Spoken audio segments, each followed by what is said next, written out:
Yang merusak Indonesia ini adalah partai politik. Bung Karno.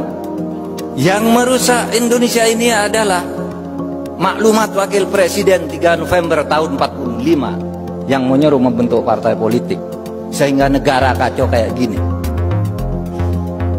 Sebab itu kemudian presiden mengeluarkan dekret presiden untuk menyelamatkan Indonesia, menghentikan kontroversi soal piagam Jakarta dan Pancasila dan sebagainya. Maka Bung Karno menyatakan membubarkan konstituante, membentuk MPRS, DPRS dan DPAS, dan kembali ke Undang-Undang Dasar 1945. Nah, di situ timbul kontroversi sudah mulai terhadap partai politik ini. Saudara, waktu itu kita agak marah kali ya. Waktu membaca sejarah itu, kok begitu ya Bung Karno ini? Partai politik hasil pemilu dibubarkan. Yang berhak memberlakukan undang-undang dasar bukan presiden, itu seharusnya konstituan.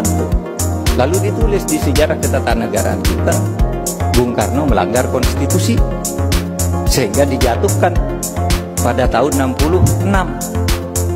Tapi saudara, kalau saudara lihat kehidupan partai politik sekarang ini, rasanya Bung Karno benar. Partai politik suka ngaco itu. Ya kan, itu yang dilakukan oleh Bung Karno. Lalu kalau enggak, negara ini pecah. Dulu kita maki-maki Bung Karno setiap penatanan P4, demokrasi terpimpin di sana. Lalu sesudah saya jadi menteri ini tahu, oh iya ya, Bung Karno enggak salah kalau dibiarin kayak gini, enggak dilawan, enggak ditreatment dengan tegas, negara ini bisa hancur, saudara.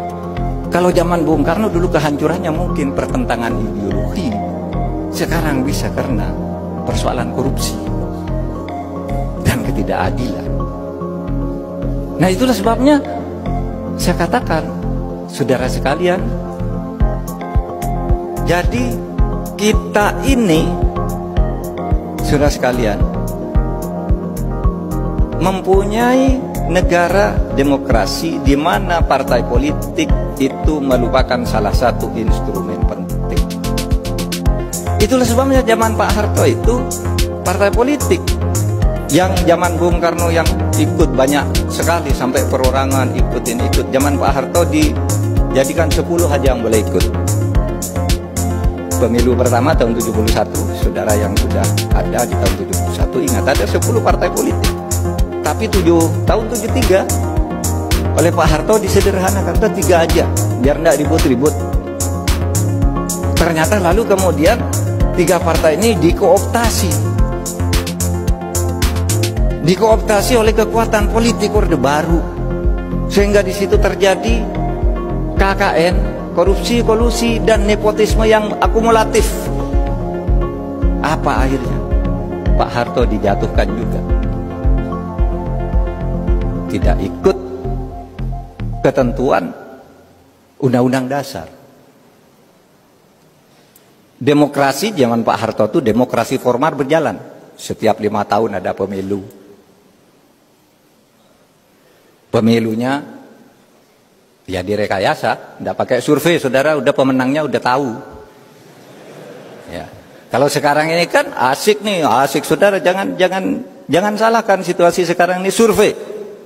Besok yang akan menang Anies, besok yang akan menang Ganjar, besok yang akan menang Prabowo. Tidak apa-apa. Survei dulu tidak boleh. Besok yang akan menang harus Pak Harto, harus Golkar kalau dulu.